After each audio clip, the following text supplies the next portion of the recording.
Jason, every year we do a predictions episode. It's predictions time. Predictions for 2026. 2026. And by the way, Tim, this is our 7th series of the Toronto sessions. Wow. Yeah, so interesting to note, and a great way to kick off with the predictions episode. Yeah. And more than 550 episodes. That is incredible, and counting. And counting. All right, go on. Tim, you can't ignore 2026 without thinking about a particular day of reckoning.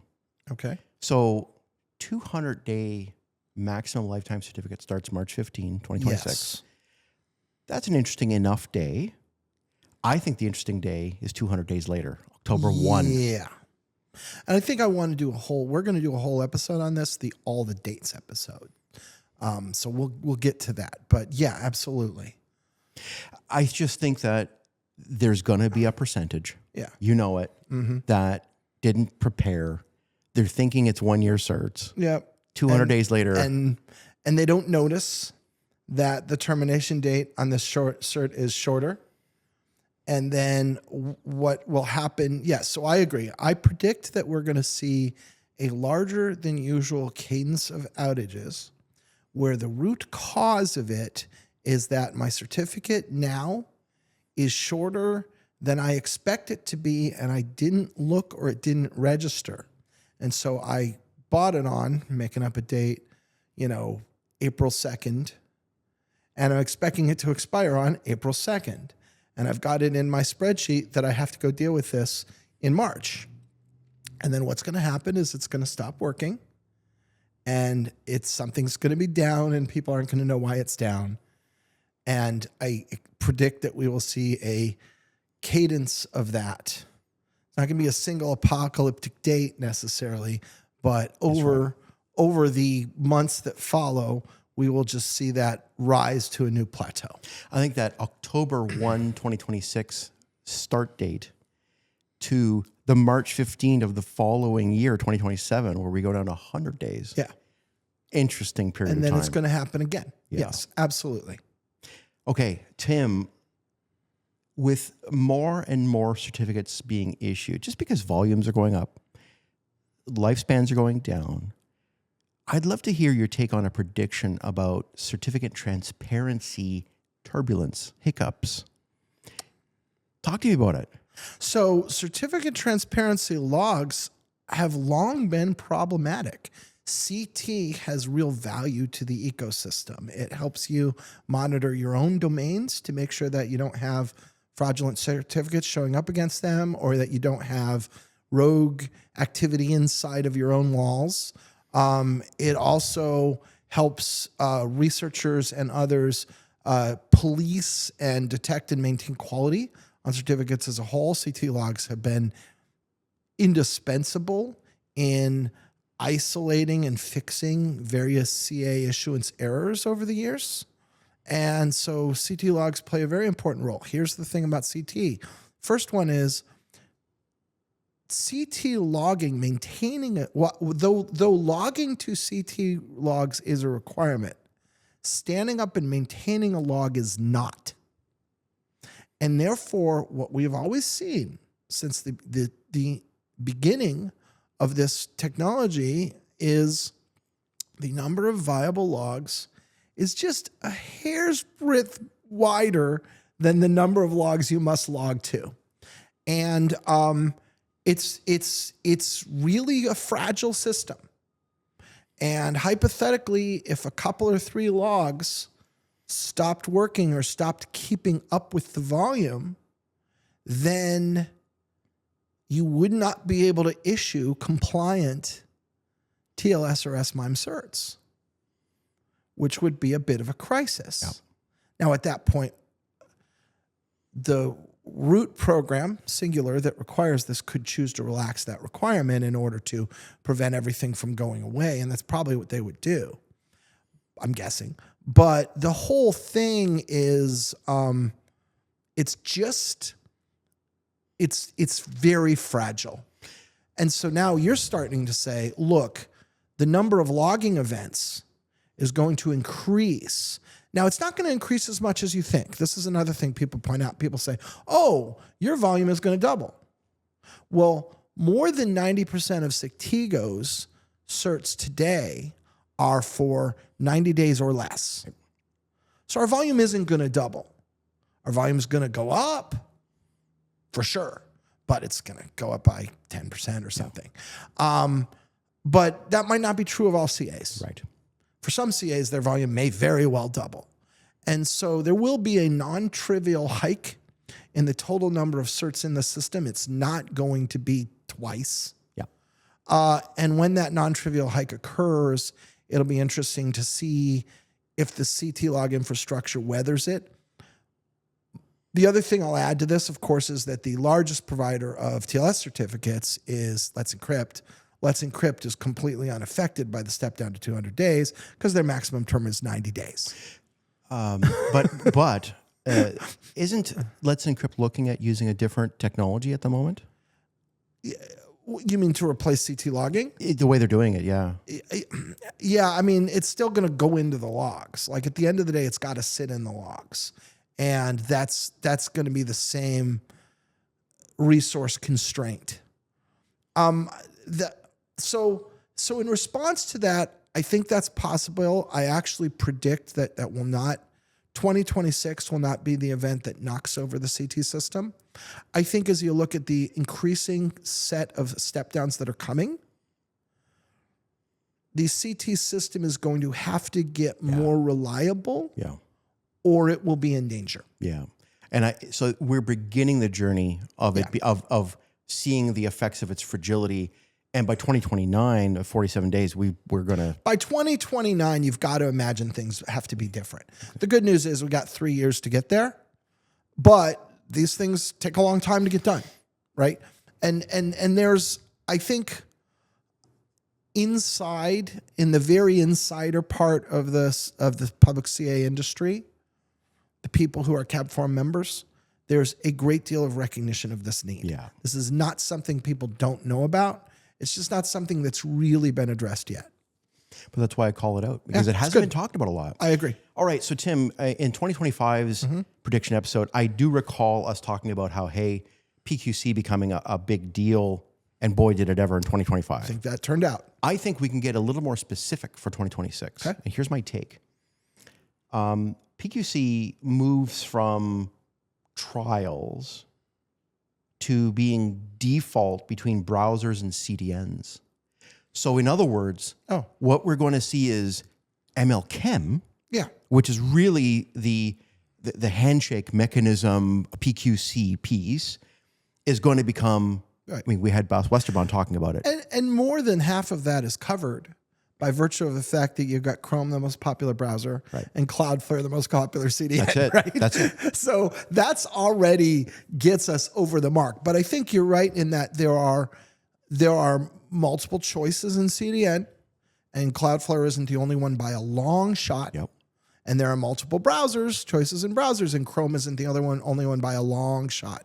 And yes, I accept that prediction that by the end of 2026, the large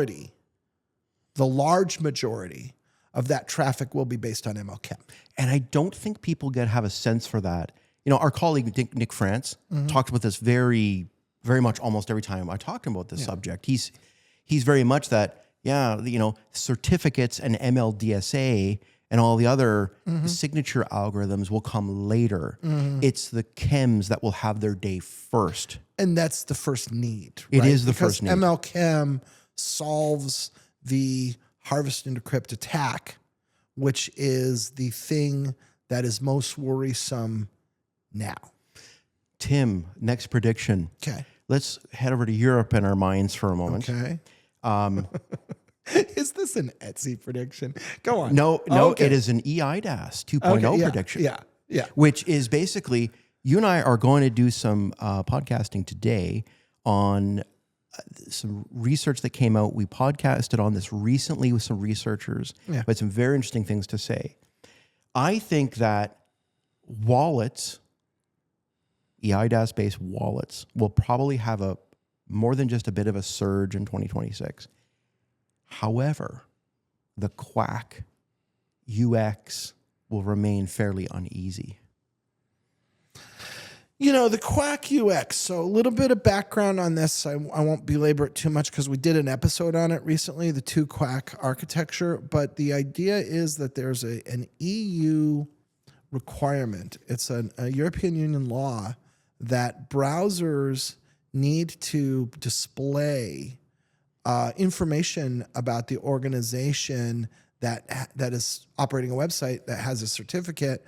The way that's been worked out is rather than requiring an OV or an EV cert, there's actually a new certificate type that will be created. It's not created yet. That will only contain that information. It will be separate from the cert that does your domain. So you'll have what essentially is a DV cert and then this authentication cert. And there is this law that says something extremely vague and loose, like the browsers have to display this in a user-friendly manner. And there's not really detail on what that means. And since we've seen in general resistance from the browsers to do this,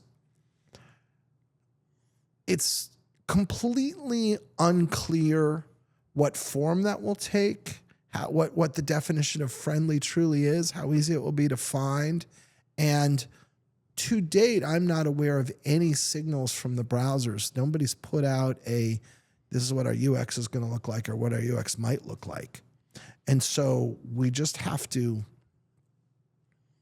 speculate. And yes, is that going to get settled in 2026? I believe that this time next year, we'll have a lot more information about what they're going to be doing. Fair. But 2026 will definitely be an interesting period of time for it. Yeah, and some of that's going to be interesting to see and determined. One of the things that's completely unclear is what's the take rate going to be on authentication certificates. Right. If the browsers are doing something that's big and obvious, I can imagine lots and lots and lots of businesses saying, yeah, I want my name on the browser. Of course, sure. If on the other hand, it's going to be click down 3 degrees to get something, then I think they're going to say, why would I bother? Right. And that very much is going to be a function of product decisions that the browsers make. And again, right now, for people like you and me who don't work at those companies, this is entirely opaque. Stay tuned. We have a lot more to say about this topic. Yep. Tim, we almost can't go through a year without talking about the long tail of CAs. I knew you'd have that reaction. 2026, what's going on? Well, so we saw 2 revocation events in 2024, 2 revocation events in 2025. To be frank, I mean, if I want to pat myself on the back, we predicted there would be CA removals, and there were. To be frank, for both of those years, I predicted it would have been a larger number than it was. And the reason for that is there's still a lot of CAs who are a hot mess. And even after the events of the last 2 years and the consequences of those events and the real explicit discussions in places like Bugzilla and CCADB about what's going on with there, at the end of the day, there are still a bunch of CAs who don't seem to even realize that any of that dialogue has been occurring or haven't seemed to have changed their perception of what's expected of them in any way. So I will probably not go out on a limb and say there will be additional CA distrust events in 2026. I think the interesting question is it going to be another kind of 1 or 2, these really slow antelopes, or are you going to see more? The other factor that enters into all of this is as requirements on CAs continue to tighten, we have seen a small but regular cadence of CAs voluntarily opting out. We had one of those in 2025. We had one of those in 2024, where people who are in the root programs just say, we had at least one, I think we had 2 in 24, where people who are in the root programs just say, you know what, I can't do this. I'm going to stop being a public CA. And so to the degree that that happens, that might replace distrust events. You might not see a lot of distrust if you just see a lot of voluntary departure from the ecosystem. But yeah, I think the number of CAs will continue to reduce. And I think it's because we're now I'll say the word finally enforcing certain things that have been standards and requirements for years. And the standards and requirements are getting more stringent, and both those things are happening simultaneously. Excellent, Tim. Hey, here's another one. Okay. It's funny to me how sometimes we ignore how things that were like, what's that, become inevitable and on everybody's lips. One of those things is ACME. Yeah. ACME, I've spoke to people who didn't know what it was not that long ago, who now are like, it's the center of their world in terms of how they're getting certs to where they are. 2026, is it absolute table stakes? It's very close. I mean, absolute table stakes is a strong statement, but it's very close. There are other automation options, and these automation options, depending on what you're doing, can be perfectly valid, including, if nothing else, writing to somebody's API. And so I would say automation is absolute table stakes. ACME is the default champion and the most chosen option by far, and it should be. However, other automation options that can work well will still be used and will still be in the mix. I think there's certain use cases where other options are better anyway. Yeah, so absolutely. there you go. Right. Or they're already in place and they're not broken. But in terms of absolute, like just mainstay, Yeah. like if you're a CA, you have to be supporting it. I mean, for anything like this, you kind of need you have a double critical mass problem, right? You need to have enough CAs that are offering it, and you need to have enough software on the other end that's accepting it. Once you get both of those critical masses, which ACME has, then it's very sensible to imagine it just expanding and taking over. And I do think that the Venn diagram of ACME support is going to more closely approximate the Venn diagram of stuff in the world over time, right? To your other point, there's not a hard requirement that CAs support ACME, but there is a hard requirement that CAs support automation. So if you're providing automation support and you're not writing to ACME, what are you doing exactly? Right on. Right on. So the pragmatic consequence of that is that every CA has to support Exactly ACME. right. Yeah. Tim, let's talk about something we've talked about several times in this podcast. We've had discussions about passkeys. Mm-hmm. Hey, where did they go? Yeah. What a great idea. Yeah. It's more of a B2C than a B2E. We talked about the UK saying it's not ready for full prime time. We've talked about all these things. Yeah. 2026. Entra ID and trust. We're talking about Microsoft technology here. Mm-hmm. Let's think about whether or not passkeys start to collide in 2026 with enterprise authentication, not just B2C. Yeah, I'm now seeing, I mean, you and I had that episode about where are all the passkeys. I'm seeing a lot more than I was when we made that episode.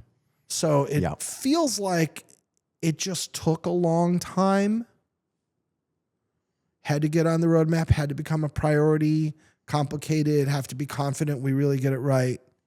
But yeah, you're right. Like if I have multiple ID systems and things are all mixed up, right? I'm on my work system and I'm accessing my work email and my, ticketing system and things for work. But on the exact same computer, I'm publishing an episode of a podcast, which is a pure SaaS application that's doesn't pass through Sectigo's infrastructure in any way. Am I going to get this combination of different authentication mechanisms, and am I as a consumer going to know how to deal with it correctly? I think, and I've said this before, passkeys, like I like the concept. There's a lot of hair on it. Oh, big time. And that's not over. And I think there's going to be a lot of hair on it for years to come. I would invite any CIO, CISO, security architect who's looking at it to really ask yourself if you want a B2C technology that is meant to be unmanageable and en masse. It's meant to take in a lot of people that you don't know and don't trust. Yeah. And managing it the way you manage enterprise employees or partners is completely different.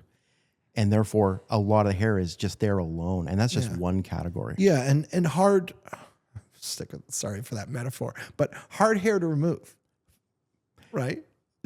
I don't even know how you would right now. Yeah, yeah. Tim, let's move on to some AI predictions. Oh, good. So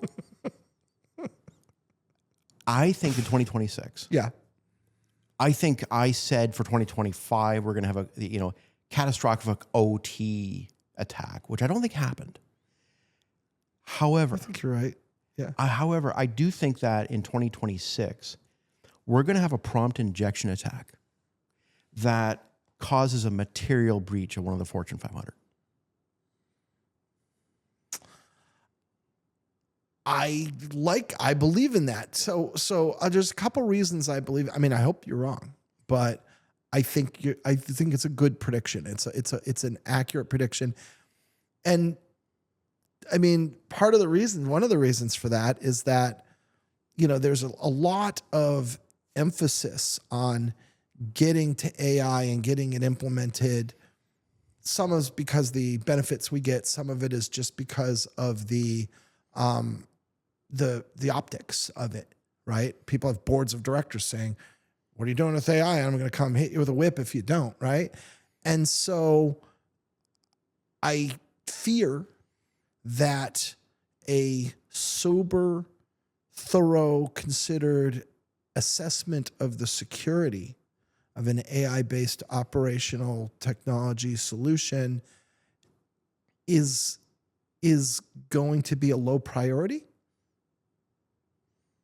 But as you and I have discussed in the past, it's not like the bad guys are going to say, oh, well, this is hard. You had a hard day, so I'm not going to exploit this vulnerability, right? They're going to say, oh, goody, and they're going to run through that door. That's what I'm thinking. Yeah, yeah. So as part of the preparation, here's another thinking around 2026 is SBOMs become absolute table stakes mandatory. Oh, God, yeah. And there's things you're missing. Right. But let me suggest a nuance to that. As bombs become absolute table stakes and they're mandatory, and also you will not have a 100% delivery of that. This is what I'm saying as well. Yeah. You and I are agreeing at the exact same moment. Yeah, right. Look, there's a whole pile of things that are missing there. Look, the cryptographic part of that bill of materials is probably missing out of the standard SBOMs. It's missing, I think, almost everywhere. And think about this, Tim. You and I just had a podcast recently called Signing the Machines That Think. Mm-hmm. If you have an SBOM, that's nice. Yeah. Glad that you have your list. How assured are you that the things in that SBOM are the things that are actually running? Right. Aren't being switched out. And that includes if your SBOMs, if one of the reasons you're doing them is because you're implementing, say, AI tools. Okay. Well, you've already probably accepted the fact that you don't have a deterministic system. You're not afraid of that. Mm-hmm. However, do you absolutely know which model you're running? Mm-hmm. So never mind the prompt injection. It's also the rag poisoning. Right. It's also the model poisoning. Yeah. All these things are going to become part of the future. Right, right. And even though an AI is a non-deterministic system, which AI you're running can and should be entirely deterministic. It should be absolutely. And most people I'm talking to have no idea even what we're talking about. Yeah. So that's what scares me. Yeah. So I think absolutely. And this is, a Wild Westy thing. And again, this is echoes of the internet. We saw the same thing in the 90s. People are like, gotta get this stuff online, gotta get it online. And, maybe the rush to get online, we got ahead of our skis in terms of doing it securely. And I very much expect the same is going to occur here. And you're right. There will be high-profile incidents and very unfortunate incidents, which are going to be necessary for the massive implementers to get the memo and to treat it as a priority. Tim, this is the final point on AI today, but I think that whenever you see people not handling it well en masse, which I think where we're at right now with AI, I think that what we're going to see is sometimes legislation comes in. We saw a lot of legislation with IoT security just because of how weak it was. And that never progressed well, not even with legislation. And it didn't solve the problem. Here's where I think it's going to end up becoming. A lot of these organizations, Fortune 500 especially, they've all got cyber insurance. There's no way Lloyd's is going to reinsure people who don't have AI controls in 2026. And that's a prediction. That's an interesting angle. Okay, let's keep an eye on that. Tim, let's go to PQC for a moment. Sure. And by the way, a whole bunch of our podcast in this session today is going to be about this. We're talking about that more and more, aren't we, lately? So in terms of the hyperscalers, Yes. in terms of HSM vendors, Yes.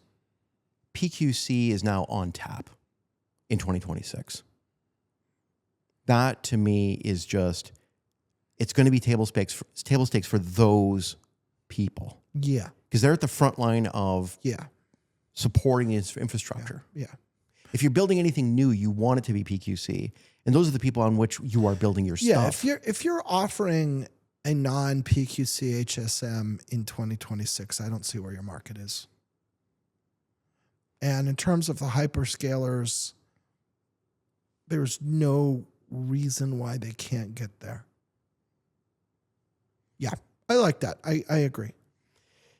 Tim, in terms of, and we're going to talk about this, we're going to have a whole episode on this, but where is the absolute failure in 2026 with regards to PQC? So those are that's sort of the people on top. Where is the absolute failure laggard? To me, it's where most of the failure is.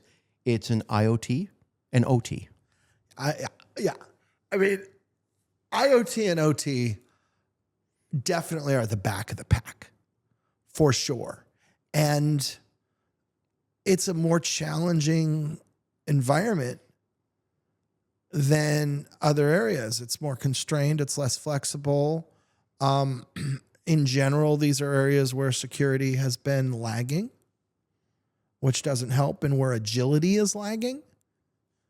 Big agility problems in IoT and OT, which doesn't help. A lot of legacy, especially in OT, doesn't help. But in addition to that, I would say that we're also going to see massive gaps in the traditional IT world where it doesn't get prioritized. People don't get it. They do it badly. Where vendor support lags, that's a big problem. If you're an IT, if you're a sysadmin or if you're an IT purchaser at an enterprise and your vendors don't have support, you're in a pickle. And so I agree with what you're saying. Those guys are the back of the pack, but I think the rest of the pack is going to have a hard year too. Yeah. Is nobody having an easy time yet. So Tim, let's talk about now on the flip side, the people who are coming up with what the standards and the implementations are going to be like. IETF and CAB Forum with the Web PKI. IETF is obviously doing work. We've talked to Sophia Selly. Where the heck are we? So I think we have to go back and check this. I think we predicted that this would be settled this year. I think that's one where we're going to give ourselves an X, not a check mark. I think that's an L, not a W, because it isn't settled this year. And the issues that have been raised are very thorny, and we're going to get into this in future episodes. But I mean, it's got to be settled in 2026. It's just gotta. So I'm going to repeat last year's prediction that 2026, all these standards will be delivered.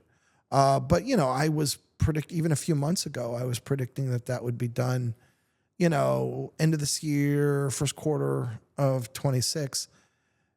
Now I'm not. I'm not sure it's going to be the first half. Tim, on that line, do you think Falcon finally drops 2026? I don't know if Falcon ever drops. I mean, it's taken so long. There's a reason for that. And it's not that there hasn't been time to create the FIPS standard. I think there are worries about, is it ultimately a robust and secure algorithm? And there are also alternatives that use the same scheme that came later that seem to be better. So I think the interesting question is, Does Falcon happen at all? If it doesn't happen in 2026, it won't happen. And if it doesn't happen, do we abandon the whole approach or do we replace it with a more recent proposal like Hawk? And that'll be interesting to see. Tim, do you think in 2026, is it too early to say this? Will we have a high-profile PQC implementation bug that triggers a rotation? I hadn't thought about that. It's distinctly possible. It couldn't have happened before now because it just wasn't really in production. But we've seen certainly large, and not just the guys we always point at, Google, Cloudflare, but we've seen things like large banks that are, or large enterprises, especially in the technology space, that are using at least ML-Chem in production in their own environments now. That's a heavy lift. If you do that, you've got to be willing to do your own software development, and probably nobody has it internally or universally, but they build it in some of their most secure areas and backbones where they control the code. And yeah, up until now, this has been an academic discussion, but as this starts to be implemented in the place where the major bank is moving the money, now there's a motivation to go get it. And your point is this is not breaking the algorithm. This is just finding a flaw in the implementation. Exactly. Which means I don't need to have a cryptographically relevant quantum computer. That's correct. I just need to be a good hacker. That's right. Right? It's an interesting thought. If it does happen, I'm not sure we will know that's why it happened, right? So you and I can probably safely make the prediction because no one can say that we were wrong. That's definitely coming somewhere along the line. The only question is, does it happen in 26?